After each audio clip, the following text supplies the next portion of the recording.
Um, anyways, in Holbein lived in England from 1526 to 1528.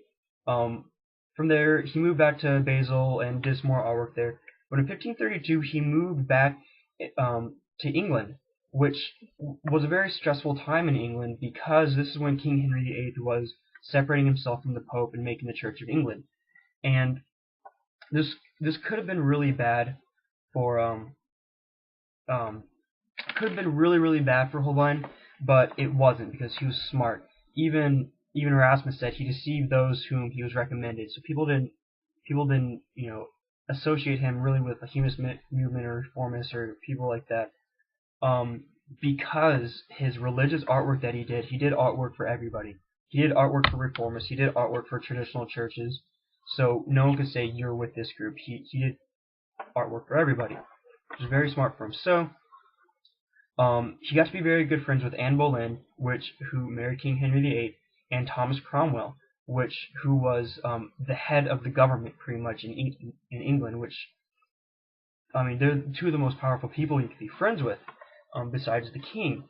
And this from here on, Holbein was set for life. He was done, like not done painting, but he didn't have to worry about anything really. In 1534, he became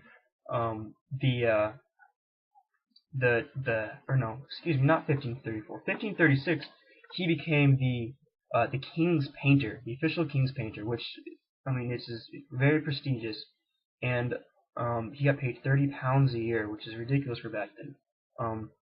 Considering he was just born in Germany as working in his father's workshop. But in 1532, he painted my favorite painting, portrait of merchant George Geiss. And I don't know who George is, but this is a amazing portrait. It's not only a portrait; it's everything you could want for it in a painting. First off, you have just the you can definitely tell that this is Holbein's artwork just in the face. It's very similar to Moore's face. Um, he doesn't use very many lines at all. Shadows to define the nose, to define the neck. But what is amazing about this, is the arms again, the folds in the arms. Everything looks incredibly realistic. It'll come back again. I mean, that just looks like actual cloth. But going back to his Northern Renaissance roots, one thing that is said about Holbein is he paid attention to every stitch, every fiber, every piece of hair in his artwork. And this tablecloth here, if you pull a picture of it up on the internet or see an actual painting, looks like an actual tablecloth. This is the 3D of the Renaissance of the 1500s, and just everything in this painting is amazing. I mean, glass looks incredibly real. Everything's right. The lights come up here, and just everything is just incredibly detailed.